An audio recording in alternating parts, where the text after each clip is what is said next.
The gods of Olympus, the ones who made the world what it is, and him, Kratos, the one who could all of it. Zeus, Hades, Poseidon, Kronos the father. Kronos was told a prophecy that one of his children will be the one to defeat him and take his place among all the high-ranking titans and gods. Now, he didn't like this, so he decided to eat all his kids. But one time, one kid was saved, and his wife had an eagle send it on the back of Gaia. Gaia is the earth, if you will. And on Earth, on that Titan, the kid was raised.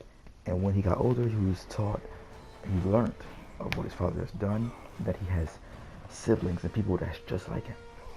So he went on a quest to go save his siblings. And the two siblings he went to save were Poseidon and Hades. And together, they fought their father and defeated him. Now, the battle wasn't easy. But when they finally won, Kronos was banished to Tartarus, stripped of his power, and the three brothers divided the earth into sections that they will rule. Hades chose the sea, Zeus chose the sky, and Hades the underworld. The new age has finally arrived where the Titans no longer ruled, but now it was era of the gods. See, first they were the primordials, then Titans, then the gods. So you could say the gods were like the third generation of super beings of that time. And Zeus being the head of the new age. Now, with these new beings, there were the same real problems and the same situations, you know. There was one guy who was drunk on power that everyone respected and everybody knew. And then there were some that were close to him, and then the rest were just beings with small power and small responsibility, like Apollo. No, his name wasn't Apollo. Then there was Hermes, the messenger of the gods, the one that was basically the messenger that was told what to do.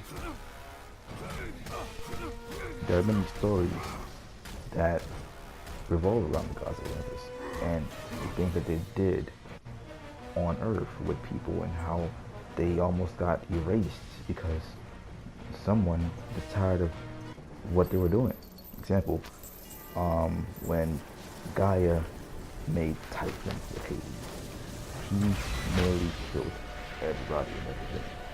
And the story goes in many ways where all the gods fled and only Zeus stayed and fought Titan to even, after he defeated Titan, he even got even more respect from the gods of Olympus. Versus other stories when all the gods fled and it was Athena who persuaded Zeus to stay, to fight back, and he fought back, he stayed, and he won against Titan. And then he also got respect from all the gods even more to show that he is superior and is the rightful ruler of all the sky and Olympus. Athena is the god of wisdom a little bit.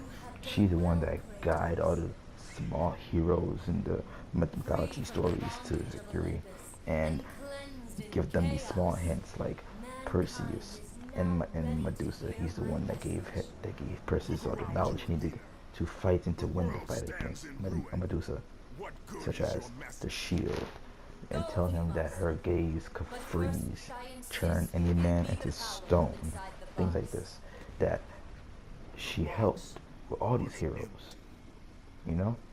He even helped the gods of Olympus and others to aid them in their hard times when things didn't seem right and they had no other options to go with. Now, the gods of Olympus are looked at as to be cruel, sometimes vicious, don't know how to control the power, when in reality, that wasn't always the case. Like the story of when, I forgot his name, but a man went so far as to go to the underworld to look for his wife. When he finally reached the underworld, he met Hades. And Hades was so impressed of his feats that he allowed him to take his wife under one condition, that he would let him have her, but he couldn't look back. He couldn't look back at her until they were fully out the underworld. So he let the both of them go. But the man was so uncontrolling of himself that he forgot, or he disobeyed what Hades told him, and he looked back at her, and he forever lost her. Now, in this story, you can say that Hades was mean or he was cruel for doing that, but he gave him a chance. He accepted his bravery of even going to the underworld just to get his wife back. And he listened to what he had to say, and he let him have his life. If he just followed directions, he would have his life back. Same the story with God and I forgot his name. Same story, similar. Yes, Lot. The story of Lot in the Bible, when all they had to do was walk away from the village and not look back, or they would be turned straight. I think it was Saul. Lot, his wife, was walking away. Wife decided to look back, and Lot didn't look back, and he knew what happened. He kept on going forward. Except the man was sad, and Lot was sad too, but he knew what God wanted to do, and he did that. Then there were the Furies. The Furies were like the oath keepers of the gods. And even the gods were afraid of the Furies. One story was when Zeus promised this one lady, I forgot what happened, but the lady actually kept her part of the bargain, and Zeus had no other choice but to keep his word, or keep his word. That's how afraid he was of the Furies. But the promise was, if she did something, she did what she said she would do, that Zeus would come to her in his true form. Now, the bad thing was, Zeus knew if he showed a mortal his true form, they would die, because he's just that powerful. So, knowing this, he still has to do it, because he made an oath. The Furies hold all oaths to the gods. So once the second he showed her his true form, she instantly died. Even knowing this, he still did it. Some say the gods died because what kept them alive, what kept them fueling their power, was the prayers of the mortals. That's why Zeus made the mortals to begin with, because their prayers will keep them alive and strong. And since they all knew Zeus and they all prayed Zeus more, you could say that his power came from the prayers of the people, but also his power of himself and being who he was, or what we think he was. Now in Greece, they actually, most of the population is Muslim and Christian, and Mount Olympus is actually a real mountain.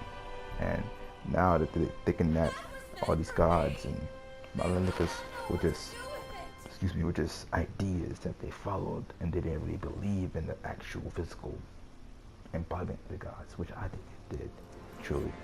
But this was Greek mythology. Gods and goddesses, small talk. And now we shall watch Kratos as he lays here in his pool of blood. That was actually the sword that ended the great war of the Titans and the gods. I forgot what it was called. It was made by Zeus himself, using his thunderbolt. He ain't died, by the way.